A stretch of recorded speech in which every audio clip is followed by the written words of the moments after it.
எனக்கு அன்பான கர்த்தருடைய பிள்ளைகளே, உங்களுக்கு எல்லாருக்கும் என்னுடைய காலை வணக்கத்தை தெரிவித்துக் கொள்கிறேன்.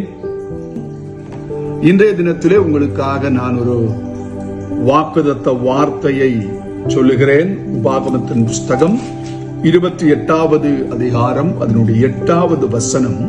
கர்த்தர் உன் களஞ்சியங்களிலும் நீர் கையிடும் எல்லா வேலையிலும் உனக்கு ஆசீர்வாதம் கட்டளையிடுவார். உன் தேவனாகிய கர்த்தர் உனக்கு கொடுக்கும் தேசத்திலே உன்னை ஆசீர்வதிப்பார். இந்த உபாகமம் 28வது அதிகாரம் 8ஆம் வசனத்தின்படி நீங்கள் கையிட்டு செய்கிற எல்லாவற்றிலையும் தேவனாகிய கர்த்தர் உங்களை ஆசீர்வதிப்பாராக என்று வாழ்த்துகிறேன். உன் தேவனாகிய கர்த்தர் உனக்கு கொடுக்கும் தேசத்திலே உன்னை ஆசீர்வதிப்பார். நாம் இருக்கும் வேலையிலே, நாம் செய்யும் தொழிலிலே, நாம் படிக்கும் பள்ளிகளிலே, கல்லூரிகளிலே, எல்லா இடங்களிலேயும் கர்த்தர் நம்மை ஆசீர்வதித்து நன்மையை மேன்மைப்படுத்தி நம்முடைய தலையை உயர்த்துவாராக. அநேகர்கள் கண்களுக்கு நம்மை ஆச்சரியமாய் ஆண்டவர் மாற்றுவாராக என்று உங்களுக்காக நான் ஜெபிக்கிறேன்.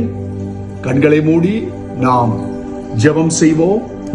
எங்கள் பரலோகத்தின் பிதாவே, உம்முடைய நேசகுமாரனாகிய இயேசு கிறிஸ்துவின் நாமத்தில் உம்முடைய பாதத்தை நாங்கள் அண்டுகிறோம். ஆண்டவரே, உபாகமம் 28:8 படி என்னுடைய சத்தத்தை கேட்கிற உடைய பிள்ளைகள் ஒவ்வொருவர்களும் உம்மால் ஆசீர்வதிக்கப்பட தேவன் உதவி செய்வீராக.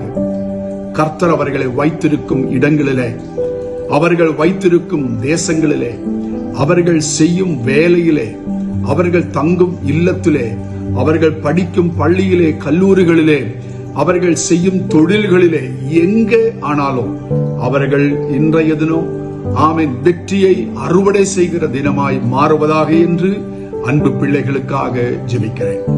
பிதா, குமார, பரிசுத்தாவியின் நாமத்தில் அருமையான பிள்ளைகளை இந்த வேளையிலே ஆசீர்வதிக்கிறோம். சத்துரு எந்த விதத்திலே உம்முடைய பிள்ளைகளுடைய நன்மைகளை தொடாதபடி தூதர்களுக்கு கட்டளை கொடுத்து தேவன் வேலி அடைப்பீராக என்று ஜெபிக்கிறோம். ஆசீர்வதியும், பலப்படுத்தி, கரம் பிடித்து, ஆலோசனை கொடுத்து வழிநடத்தும். இயேசு கிறிஸ்துவின் அன்பு நாமத்தில் கேட்கிறோம் எங்கள் அன்பின் பிதாவே. ஆமென், ஆமென், ஆமென். கர்த்தர் உங்களை அளவில்லாமல் ஆசீர்வதிப்பாராக.